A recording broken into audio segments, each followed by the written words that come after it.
Hey, it is a Thursday. Good morning to you. Hope you're having a great day here. U.S. Netting weather cam. I'm beginning to wonder if the scaffolding is actually part of the permanent structure for St. Peter's there.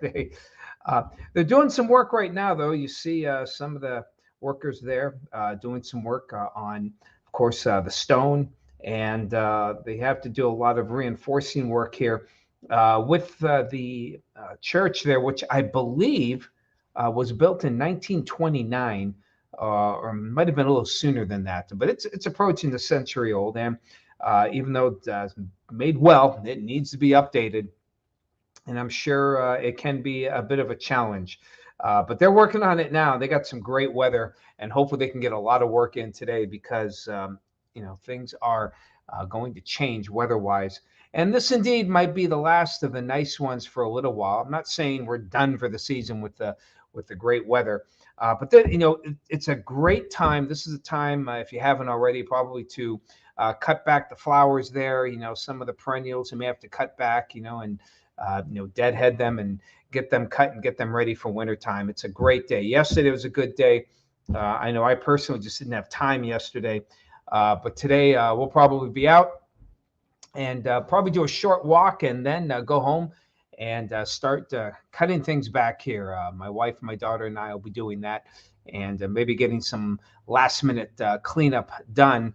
Because after that, I mean, we'll have dry days, but this will be the mild day, and we haven't had a lot of rain here the past couple of days, so the ground is relatively dry. Now we'll have you'll have dry weather probably Halloween Sunday and into Monday, but it'll be much chillier. We expect a lot of rain in between. So you can still do it, but it'll be chillier and probably more waterlogged on your lawn there. So things are decent today. You see a lot of green here. The mild beginning of October really slowing things down.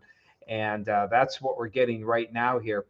Still some color, but just partial color here, really, along the lake shore. So we still have a lot of time here for these trees to turn here, and that can be a problem. Especially if we do manage to get some heavier weight snow. That's what happened last year, if you recall.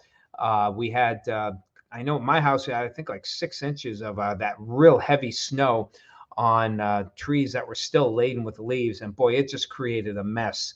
Not only to shovel and plow, but landscapers, they couldn't. A lot of people still had their leaves on the ground, um, and they just couldn't get to them. It made for kind of a sloppiness that took a while. It did melt, and you were able to. But boy, raking wet leaves can be a real pain in the rear. So hopefully, so I know our tree in our yard is still all green. It's showing a touch of color change, and but our mums are starting. Some are beautiful, others, the flowers starting to break there. So we'll probably doing some cutting back of some of those bushes. Today, again, pretty good shape weather-wise right now. As we check out the temperatures around the area, it's cold, well, chilly, I should say. 40 degrees in Erie. It's been down to the 30s. Saw temperatures as cold as 33. Becky had that out of French Creek earlier, and a good frost on the ground and on the cars. Um, and others had frost as well. Didn't have any at my house, but it was nice, clear skies and chilly weather. But fortunately, we're expecting some good weather for the day. Big storm system in the Midwest is actually good news for us, at least for today. It'll give a nice east to southeasterly flow.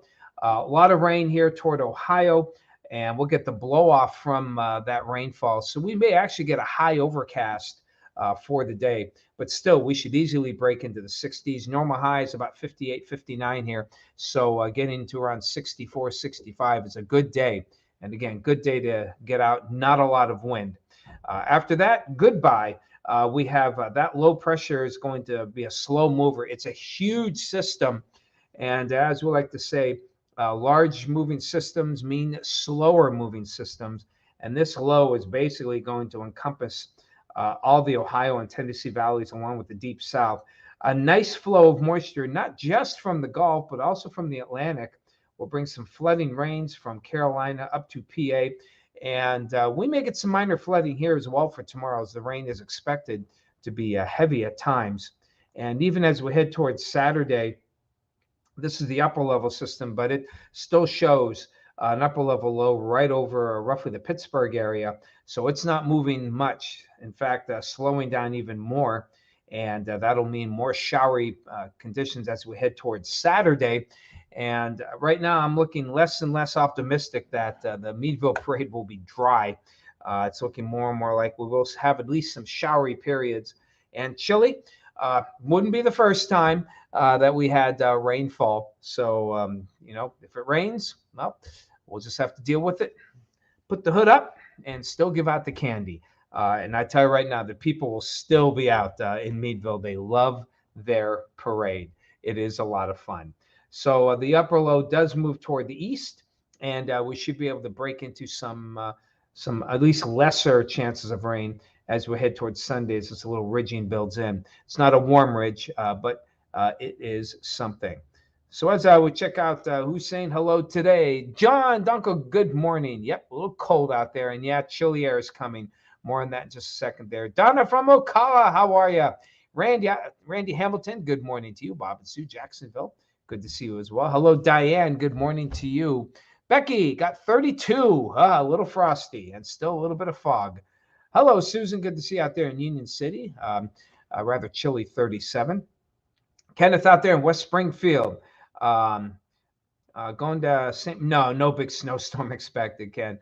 If you're heading out there for Halloween, they may get a few showers, but that's about it.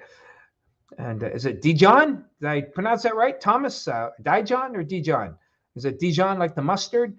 Good morning to you. Hello, David. We'll talk about that in just a second here. Hello, Sue. Everyone wants to know. Everyone's hearing about the cool down here. Hey, Lori, 37 out the borough. My grass isn't too high, but I'll probably cut it today anyway, because I don't think it'll be dry for a long time after today. Dale, good to see you. 47 out there in Greenville, South Carolina. You're going to get some rain out your way. 59 for a high. That's still warmer than what we get. Ed and Janice, 39 out there in Westmead. Good to see you, Ed. Hello to you, Barb. Freezing, 32, foggy. Should be a great day, Barb. Absolutely. Hello to you. Hello, Blaine, out there in Riceville. So again, bottom line, get out today. If you need to work outside, today is your day. Again, we'll have other dry days, but I don't think we'll have them quite as nice if you have to do any outdoor work. Today is it. Yesterday was a good day. Today, probably the best day to get out and get as much done as you can. Nancy out there in Daytona Beach, good to see you this morning. Hey, Lisa Marie, good. Hello to you as well. Let's check out that 7-day forecast here and show you what we've got here. Did I move it? I did. Okay, so I did move the Halloween to Sunday. I sometimes forget. So again, 64 for a high today here in Erie, lower to mid 60s everywhere. High clouds come in. Friday is a washout. Saturday, equally wet.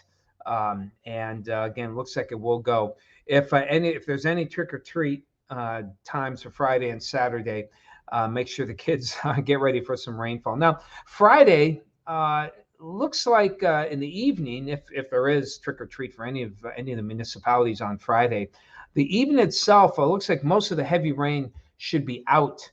If you do have evening activities or festivities on Friday. Not that it'll be totally dry, and timing is always an issue, but the models seem to want to have most of the heavy rain out by late in the afternoon. So the evening may not be too bad weather-wise, but things will be waterlogged. Even Saturday, like I said, during the evening, it does look good for some showers, but the daytime is when we'll get probably the more prominent rainfall. Halloween, keeping a chance. Still leaning morning here. I'm almost tempted to take it out, but there's enough there to at least maybe some leftover showers in the morning. I'm not convinced that we'll see a lot of sun for today either, but temperatures in the mid 50s. And excuse me. Then Monday, kind of a transition day. Here comes the chill as we head toward Tuesday and Wednesday. Not as chill. Boy, there was a couple days ago, I was thinking maybe some of you in the snow belts might be able to get perhaps a light accumulation here on the ground if things were to fall at night. Now, the things are modifying. Models sometimes do it. The first cold hit, a lot of times they kind of overdo it, like a week out. Cold, cold, cold, and then each time it gets a little bit more modified. Still chilly. I don't think we'll get out of the 40s. And I don't see any snow in Erie, but some of you could see your first wet snowflakes of the year. Oh, thank you, Dijon. All right, Dijon Thomas, pronounced just like the mustard. That's awesome. Hello to you. Hey, Barb, you have a wonderful day. And yeah, so those of you who have trick or treat today, Cambridge Springs, and I believe Sagertown is also trick or treat. Great weather, dry, seasonal chill. Once the sun goes down there, expect the temperatures to be in the 50s, but not a lot of wind. So dress the kids appropriately if you have trick or treat for tonight out there in Cambridge Springs. Yep, get outside, everyone. Really, just get outside and enjoy. Yes, Bunny Hopper, good to see you. Glad we'll see a little bit of sunshine for today. Go on our Facebook page. And today, for no particular reason, we are celebrating. Who was your favorite teacher growing up? Who was your favorite teacher? Mine was Lori Santos. Okay, Lori is a great teacher. You were, Lori, great teacher. Obviously, I think it would have been 1 year old if you had taught me back then. So you would have been just a year older than me if I recall your age. Or you and Bob, of course, close to my age.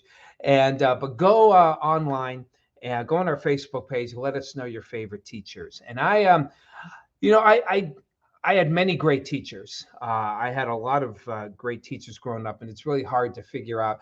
But as you grow up, you look differently at why you like teachers. When I was in first grade, which grade school, you're looking at learning differently than middle school and high school. And your favorite teacher in grade school was probably the one who was kind, helped you through some of your classes and just basically treated you well. And that's kind of, that was my first grade teacher. And I don't mind giving their names. I don't think she's alive, unfortunately. Mrs. Bechtold was my first grade teacher. Fantastic. She was wonderful. She was kind. She was patient. And I learned a lot in first grade. Really did. Had some fun there. In middle school, I had a Mr. Marshall, and he was probably one of my favorite teachers in middle school. Had some great middle school teachers. Another one was Mrs. Klein, my English. She taught mainly English. Kind of a tie there. Mrs. Klein was a kindly teacher. Who was the aunt of one of the guys I worked that I graduated with in high school, Rick Klein, and she was a great teacher. Mr. Marshall, we didn't hit it off at the beginning, but after a couple of years, he taught several years for me in middle school. He was our social studies teacher and then math teacher. Learned a lot from him. More as much about education as life lessons. He turned out to be quite a good insight into how to live life. Really like that. In high school, many of you probably heard the name, the late Mrs. Mullins, who was at Cathedral Prep. At the time I was there, she was Miss Maxwell. By far, my favorite teacher in high school. The woman knew how to teach and knew how to get you on the right ship, and wasn't afraid to speak her mind, but she really cared. She'd holler and scream, and some of her screaming matches were legendary for those who had her or know someone who had her. But she was a fantastic teacher, a fantastic leader, a fantastic person. So those were my teachers who really helped my formation. And there are many great teachers, including you, Lori Santos, excellent teacher, great memories of Tom Atkins and I going down to talk weather to your science class, and well deserved. I'll bet your name is going to be, someone's going to put your name on there on our Facebook page. Okay, Barb, thanks to you. Thanks, Mrs. or Mr. Excuse me, Darkangelo. Okay, I hope I pronounced that right there. Um, and hey, Joel, hello to you. Yes, we should all strive to be teachers. And let's face it, a lot of the teachers were inspired by teachers that they had growing up as well. Yes, my apologies, Barb. Yep, I read it there, Mr. Terry. Um, those are great days, Lori. I do miss them. Definitely miss them. Miss them going out there. You had them so well prepared. Speaking of prepared, I have to prepare for the Fox show. Always, yeah, Fox show. Mr. Boredom is already in here. Dave Belmondo. Dave, Yes, how are you, sir? I'm preparing for the Fox That's show. right. While he tries to stay awake. All righty. Well, everyone, I got to fly. Good to see you all. Take care of yourselves. Let's do it one more time tomorrow. Enjoy.